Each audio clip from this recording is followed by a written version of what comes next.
myself, then an introduction of Project Lyra, which will be the base for all the weapons in the Metasounds. We'll be talking a lot about variation, which I think is a core crux for weapons.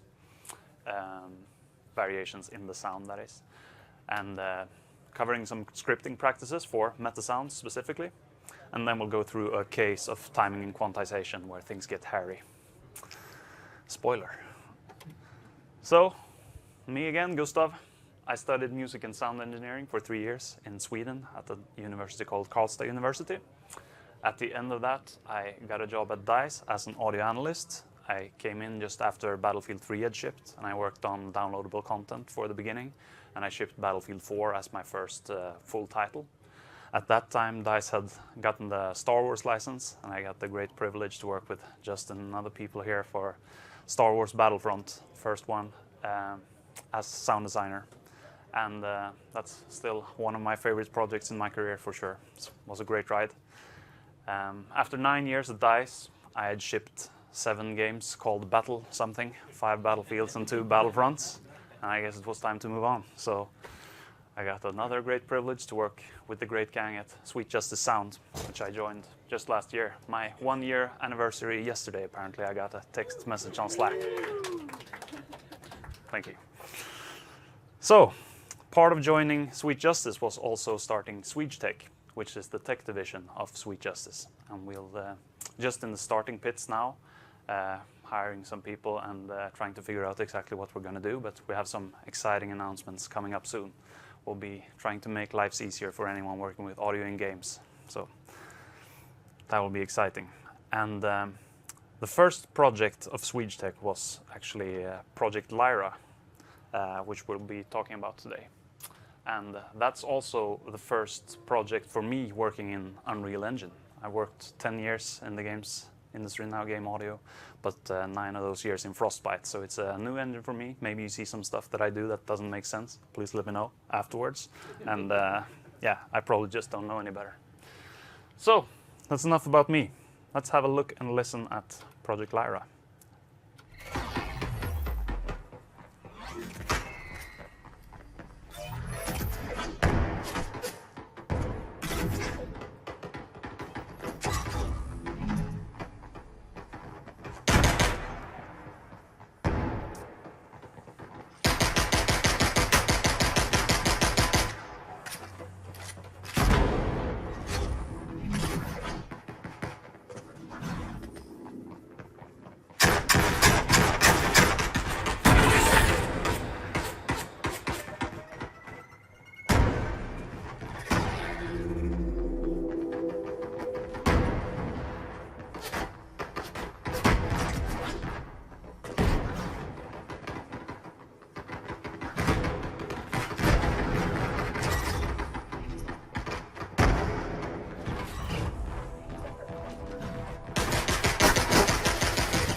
All right, so I'm pretty happy to have that as my first project shipped on Unreal. I think it sounds pretty nice, but I couldn't have done it myself. I got help from this fine group.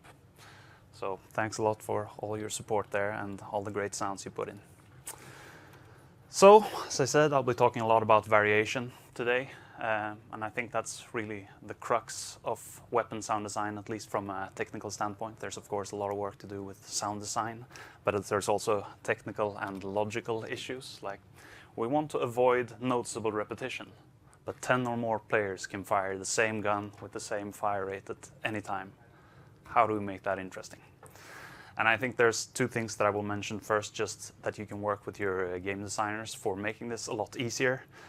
One thing is choose interesting fire rates. That will give you so much flavor.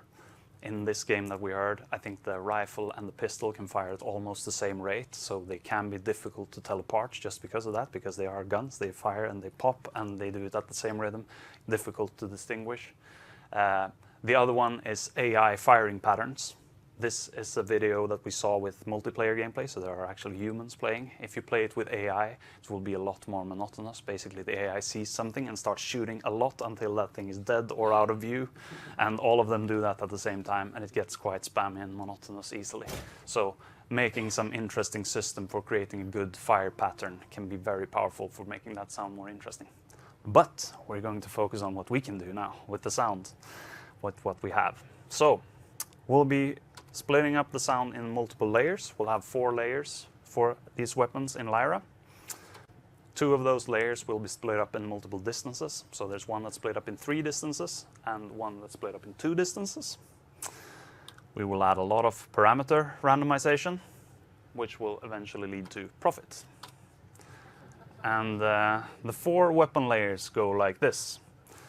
The first one is called Punch, and that's representing the initial explosion from igniting gunpowder of a bullet. And this is usually a shorter, bassy sound. This can be said to represent maybe the size of the weapon as well. If you have something that fires very slowly, you can have a larger bassy sound there. So for a sniper rifle, that would be a bigger boom. Whereas if you have a high fire rate SMG, this would be a snappy sound. For the rifle in Lyra, it sounds like this. And let me know if this is too loud now. There will be gunshots in here. Hopefully it doesn't hurt you. Let me know if it hurts you. It's okay? So I'm tweaking the distance here between the shots.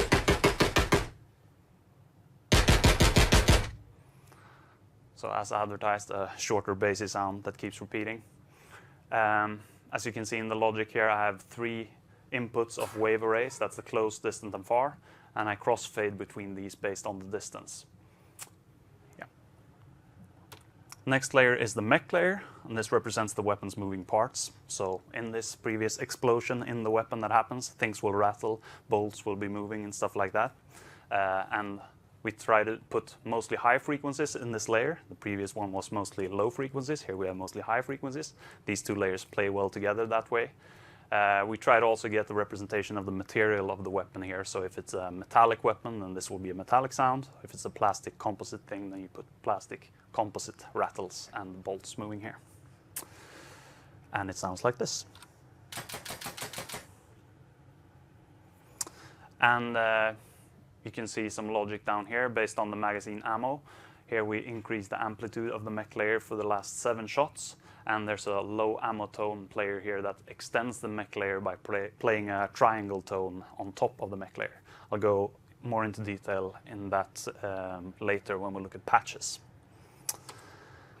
Third layer is noise, and this is again based on the initial explosion, the world response. So if you're interior, this will be an interior flavored sound, and if you're exterior, it will be an exterior sound. You can have a lot more area types, of course, but for Lyra, we looked at doing interior and exterior. In the end, we sadly only got around to doing interior because we didn't have a proper way of tagging the world for interior and exterior. But that's a great way to extend the noise layer. Here we have 2 distant variations, so crossfade from close to distant. And some randomization on the time there to make it offset from the previous layers to come in a bit later or earlier. And it sounds like this on a couple of different distances.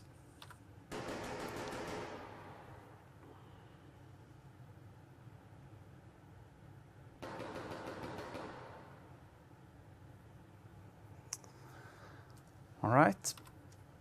The final layer is the sweetener. This can be flavor, or spice, or anything. When we had done the first iterations of the rifle, the audio director Zach said, it needs to feel more sci-fi. It just sounds like a normal gun. Maybe that's because I've been working with a couple of Battlefield games, I'm not sure. But we added this sweetener layer that sounds like this.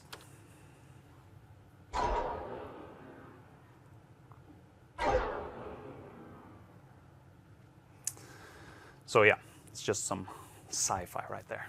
An interesting thing with this logic is this setup here. I have a random timer and the trigger delay. So this one generates a number between 0.2 and 0.25, and that gets triggered after that time. However, this value is larger than the fire rate's shot interval. So the shot interval of the rifle is 0.15 seconds. So this will keep being re-triggered before it actually gets to trigger its output. leads to this will only happen when the player stops firing full auto. So it's just a simple way to do that setup, basically. All right, and an important thing to note with these 4 layers that we have is that we get a lot of variation from moving down the distance of this weapon now. So on this axis you have the distance, and here you have the amplitude of the different layers. This is not an exact graph of what it's doing, but it gives the ID, hopefully.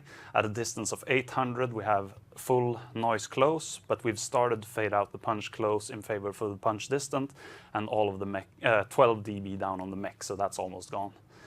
Moving all the way to a distance of 2000, we have full punch distant, so punch close is completely gone, and we have a 50-50 split of noise close and distant. And anywhere you, not anywhere you go on this graph, but many places you go on this graph, you get varied results, so you get a lot of different variations again.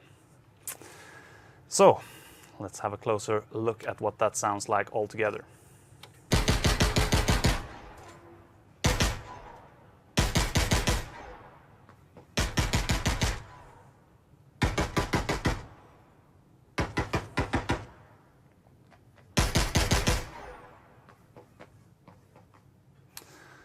A big part of having this model, which I showed before as well, is that it's continuous. No matter how the player moves, it will be functional. You get a result for any distance, really. And if someone's moving around while firing a lot, it will sound like this.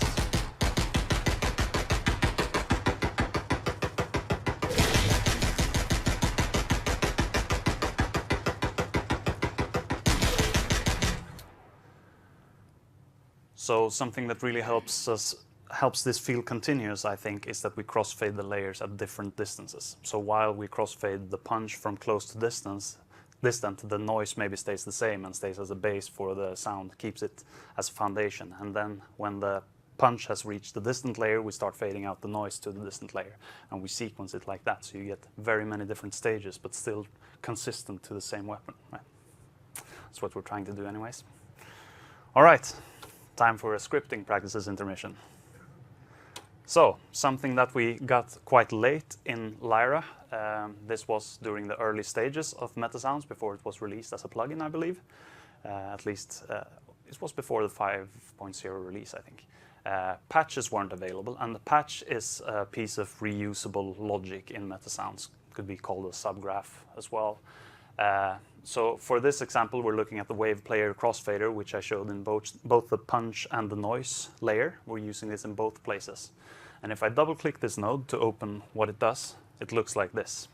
So if I didn't have the patches, then I would have to copy paste this logic into 2 places for all 3 weapons. And then I find the bug here, and it's like, oh, I need to fix it everywhere. Going even further down the rabbit hole, you can see that here we have another sub-patch, or a patch, sorry, called the gated wave player. And if I open that one, that's quite a simple thing, but still something that would be annoying if you had to copy-paste it everywhere. What this one does is that it gives you a random wave from this array, so very simple. It allows you to set amplitude and pitch, still very simple. But the core functionality that I want here is this part, which only allows the playback if the amplitude is greater than 0.01, meaning minus 40 dB. If it's at that level, then it's not a noticeable layer. And if we take that together with this logic, which was the previous one that I showed you, this is the gated wave player that we were just in, then here you have the distance crossfading. So the distance keeps increasing here, and these values will go when you're close. This one will be 1, that one will be 0, and that one will be 0. And the little logic that I showed you there will keep these players from playing, which saves performance. There's no point in playing waves that are at 0 amplitude, right? And it's just extending that to all the layers. So a little nifty way to do that.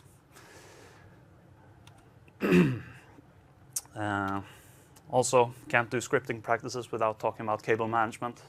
This stuff is important in the long run for sure. Some of the stuff in Lyra doesn't look great. Part of that is because, like you can see here, the right and the left outputs have just swapped places after we created this. That's because the engine is moving and MetaSounds is moving fast. This happens, just make sure to clean stuff like that up. Another reason is, of course, that we didn't have patches for all of it, so there was a lot of copy-paste, which becomes annoying, and then I get lazy. And then, so we have shipped some sloppy logic, but important to just clean it up whenever you see it for your future self and your friends. All right, enough of me preaching, back to weapons. We're gonna have a look at the shotgun. Before we just have a listen to it, I wanna highlight one of the interesting Metasound tweaks that we did for it. So when we had all the 4 layers in place, we felt that it was a bit too sausagey, in lack of a better word. All the layers were quite compressed, and adding them all together became even more compressed, and we felt that it lacked definition on the beginning of the sound. So what I've done here is that I have just an envelope that goes 0 attack time, 0.4 decay time, so it just goes instantly downward, starts at 1. And this is multiplied with a map range that is based on distance. So between up to 6 meters you can hear this effect, and it is at its strongest within 2 meters of the sound. So it just adds hard clip distortion on the beginning of the sound to give that a bit more definition. And yeah, sounds like this.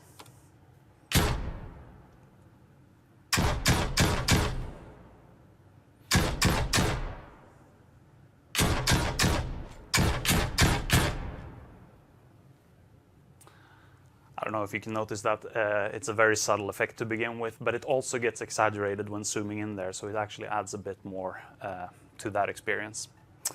And at all distances you'll be able to hear this effect when it's close, but as it moves away it will fade out.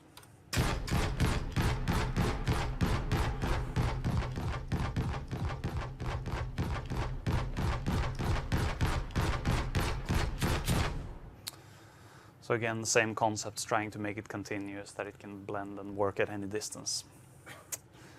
All right, moving on to the pistol, and as promised, we will have a look at the low ammo logic. So I showed this in the rifle as well, and this patch, low ammo tone, was in both of them. In the rifle, it's tweaked to somewhere around 5,400 hertz, I think, and here it's 4,561.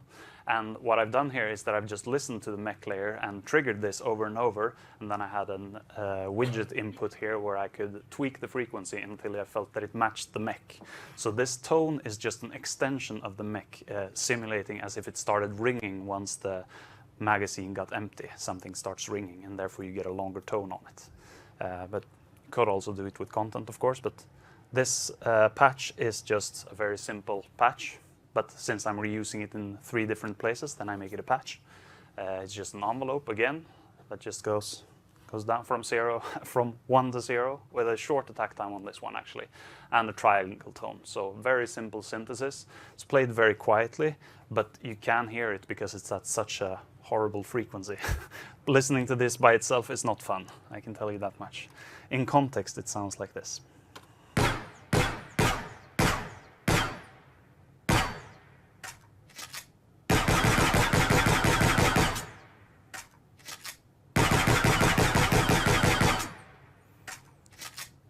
So it's a subtle effect, but it's a tone that keeps creeping up towards the latter shots. And again, a video on all distances.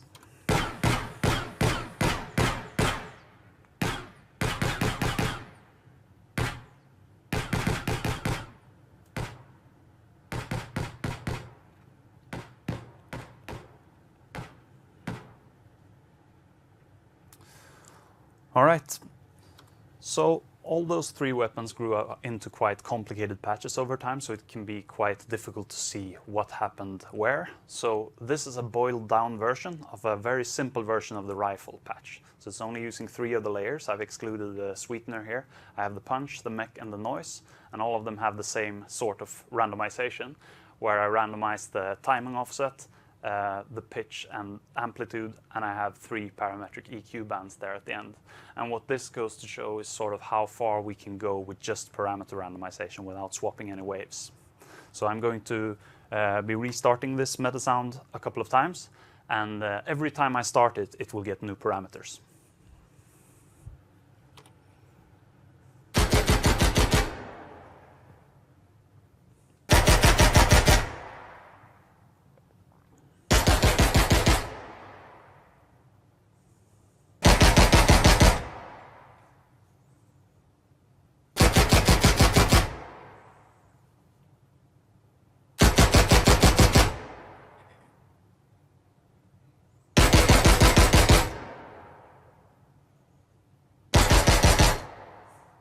that's the last one.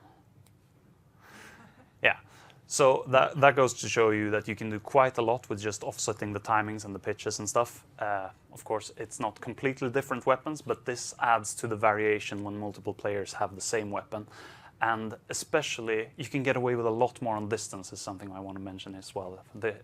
The keen observer will have noticed that in my punch screenshot, there's actually no pitch shift connected to the close pitch, because I don't want that pitch shift for the local player or anything happening close. But the further away you get from what's happening, the harder it is to verify, so you can make these values bigger.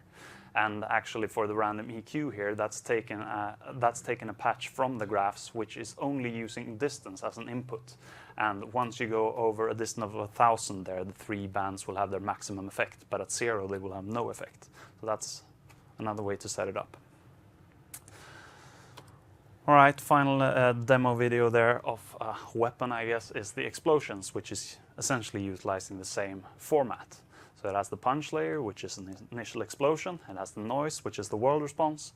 The SFX was added as a response to the VFX getting a lot more flamey towards the end of it. So it just needs to follow the VFX. So that's a lot more flame. And then the ricochet layer is a form of variation where if you are close to the explosion when it happens, it has, I think it's 15 or 20% chance to play a ricochet if something shrapnel flew by you. It sounds like this.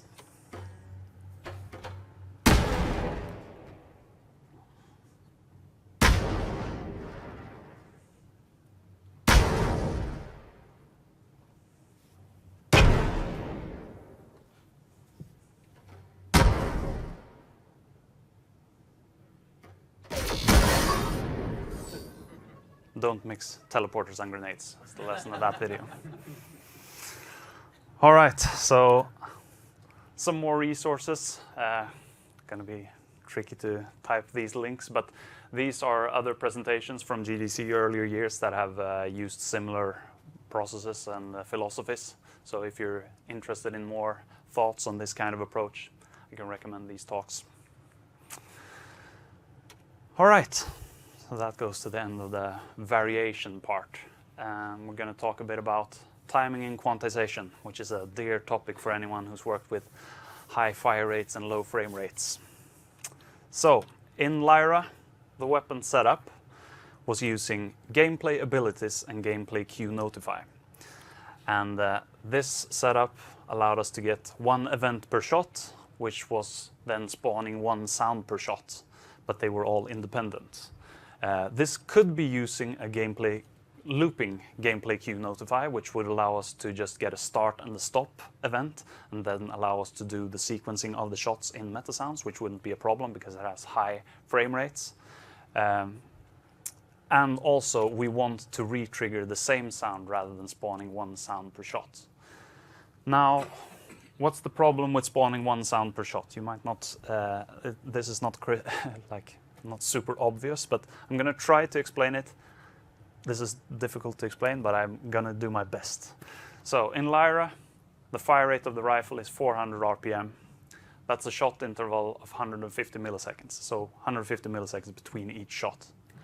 If we have a frame rate of 60 frames per second, 9 frames equates to 150 milliseconds. So if it's 60 frames per second, we're not going to have a problem. If it's exactly 60 FPS all the time, no problem. Yeah. If we have 59 frames per second at any point, though, we will start getting into this situation where 8 frames is 136 milliseconds and 9 frames is 153 milliseconds.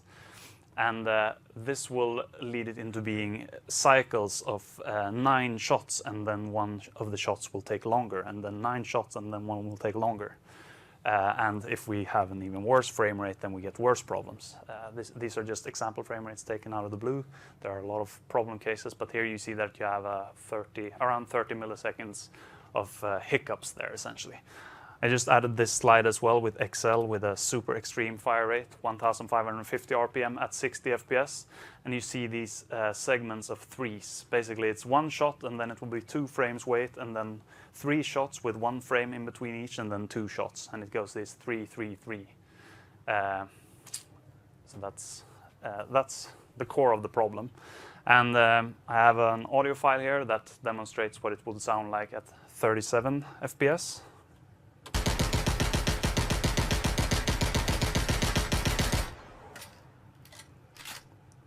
As compared to if it's playing at 60 FPS.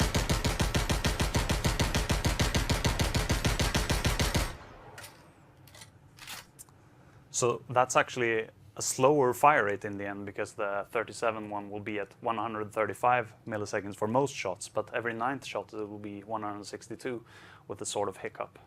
I don't know, does anyone want to hear that again, or everybody good? We're good. So Quartz is a solution for this, but it doesn't solve the problem of being able to re-trigger the same sound in Metasounds yet, I think. Get a nod from Aaron. Yet. That's in the plans. So I did a Metasound attempt. Like, this is all in Metasounds. So I made it so that it sends in the fire trigger for each of the shots to the same Metasound, but this will still be quantized to the frame rate. So we need to solve the quantization. So I'm going to try to walk you through this logic. Might be difficult to grasp at first, I'm not sure. Since I made it, I already know it. I'm going to try here. First off, we count all the triggers. So for every fire event, we increase this trigger queue parameter by 1. Then we have a homemade 5 millisecond tick. So this happens every 5 milliseconds. It will check this way. It checks, should we allow a shot at this gate? This Boolean is true at default, so the first trigger will always go through. At the next step, it checks, do we have any queued triggers? Essentially, has this value increased? It's comparing it to trigger counter, and both of these values start at 0. So once we have gotten a shot, trigger queue will be 1 and trigger counter will be 0, and 0 is less than 1, therefore we go further. We increase the trigger counter here, so we count the shots, and we close the gate for the duration of the shot interval. And that's how we keep this from only being able to happen at most once every 150 milliseconds. Hopefully that makes sense. It's as good as I think I can explain it. Now, in the game, sounds like this.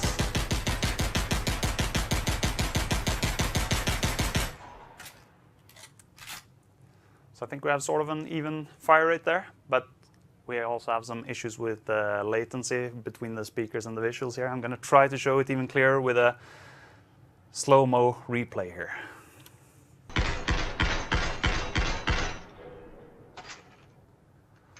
So if you play, I'm going to play that one more time. If you play,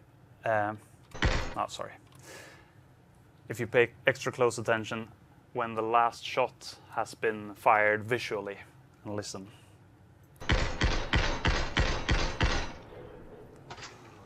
So one shot actually happens after the visuals, or like 1.5 shots if you're going to be critical. So what could that be? Well, I have this special video to show you something interesting. It's less beautiful graphics, but it is Game SoundCon. We're focusing on the sound.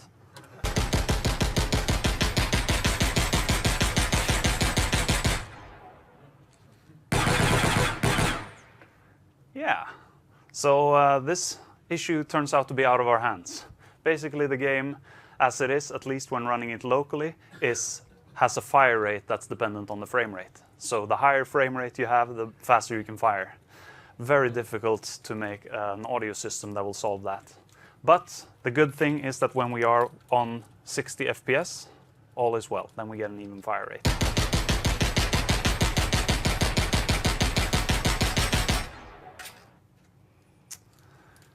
Yeah, so that works well. I don't think that is a perfect solution, but I think it is better than having the quantization. So, just wrapping up with some things we never got around to. Obviously, the fire rate interval issues I just mentioned, that was discovered in the last 2 or 3 days of the project, and we just didn't have time. Also, it's the worst when you do demoing like this and fire all 30 shots in one go. That's where the drift is at its biggest. If you fire like a bit more normally, I don't know if that's the way to say, if you fire a bit more conservatively, then you won't see these issues as much. AI firing patterns was something that we mentioned early on. That's the thing about AI, is not just firing full auto all the time. That's something that we would have liked to do, but never got around to. interior and exterior noise for the weapons and the explosions. I think the explosion is actually fully set up with interior exterior, so if you download the content and preview that patch, you can tweak the, I'm not sure if I call it indooriness, I usually call it indooriness, and that will give you a blend of the indoor and outdoor layers. But unfortunately not set up in the game. There's no tagging for what's indoor or outdoor, so it doesn't actually work in the game yet. Finally, dynamic mixing. Coming from Frostbite, I've had an HDR system to work with. In Metasounds, you can work with parameter modulation. I think you can do some dynamic mixing, but also just adding sound mix modifiers, which is an older tool, would do a lot for the mix, where it just ducks other elements when the player is firing, essentially, or nearby explosion. I mean, it's a very simple thing, but it adds a lot to the life of the mix, where things are moving around a bit more. And yeah, that's the end of my presentation. I think Grace said it well yesterday. I'm kind of a big deal on Twitter. I have 20 followers. So yeah, I'm not super active, but if you want to ping me, I will respond. Thank you very much.